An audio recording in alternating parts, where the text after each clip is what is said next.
Dude, I was scrolling through Reddit last night and saw this post that made my stomach drop. Guy from Australia, been doing visa runs for months, shows up at the Laos border for what he thinks is just another routine trip, and boom, denied entry.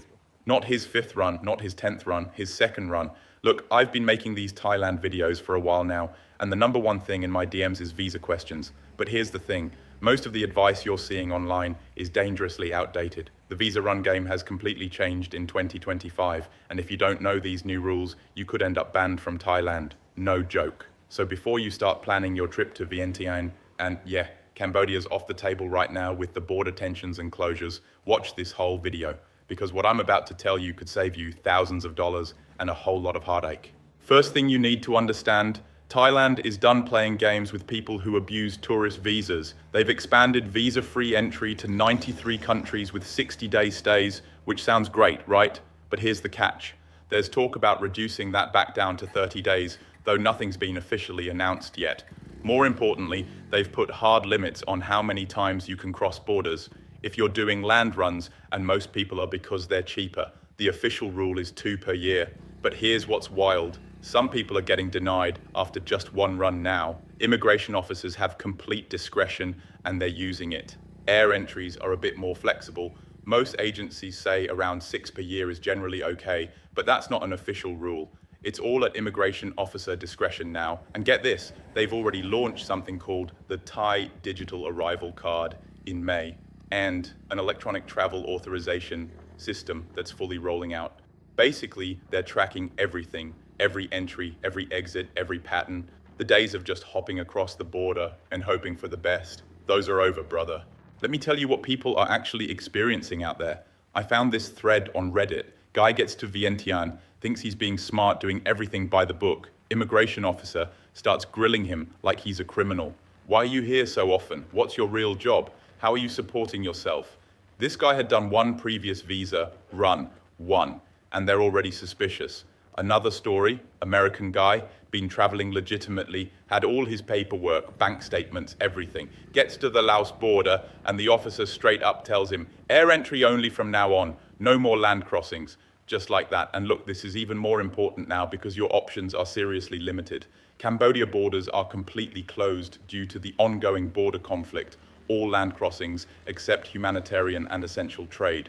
So everyone's being funneled through Laos, which means way more scrutiny, longer waits, and higher chances of problems. And here's what really pisses me off. People are still giving advice based on 2022, 2023 information. Oh, just do a visa run every month, it's easy. No, it's not easy anymore. Immigration officers are specifically trained to detect suspicious patterns now. They're looking for people who are essentially living in Thailand on tourist visas. Okay, let's talk money. Because even if you don't get denied, visa runs are expensive as hell now. You're looking at visa fees anywhere from 1,000 to 10,000 baht. Then you've got travel costs, accommodation while you're waiting for processing, because most embassies now take 10 to 15 business days, not same-day service. Food, transport, maybe agency fees if you want to fast track it.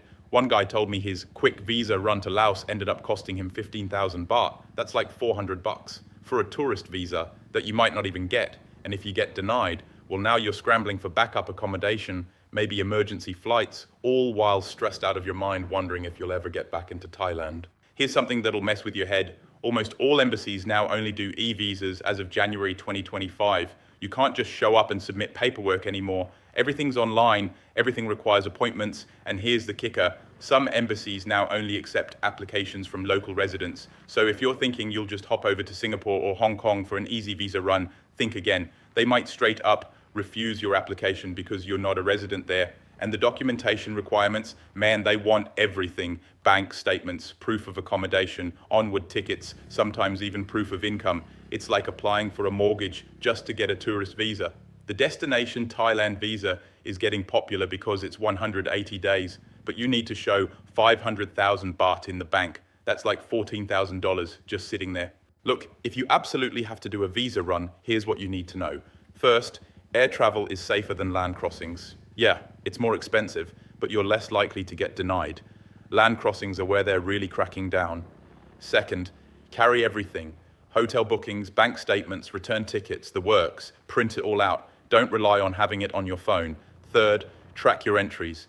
If you've already done 2 land runs this year, you're done.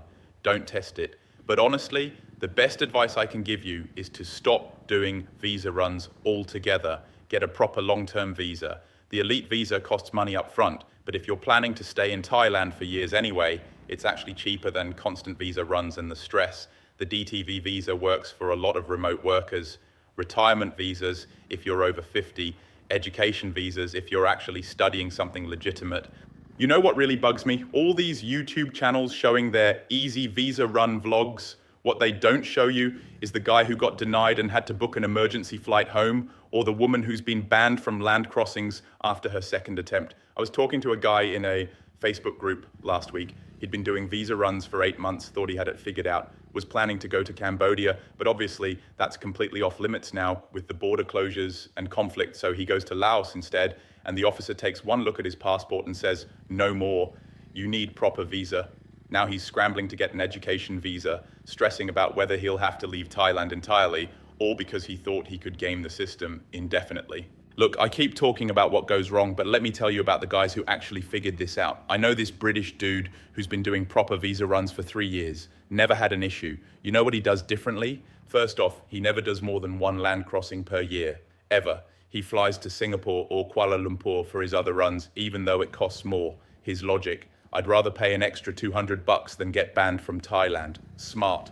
Second thing, and this is key, he keeps a detailed spreadsheet of every entry and exit, dates, border crossings, visa types, everything. When the immigration officer asks him questions, he's not fumbling around trying to remember when he was last here. He's got it all printed out, organized, professional looking, and here's the weird part. He actually books real onward travel. Not these fake tickets you can buy online, real flights that he sometimes actually takes.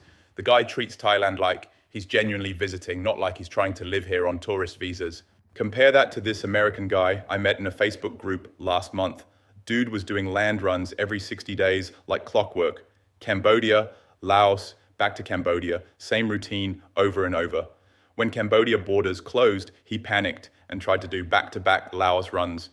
Immigration officer took one look at his passport and said, "Why you come Thailand so much?" Guy had no good answer because honestly, he was just living there illegally on tourist visas.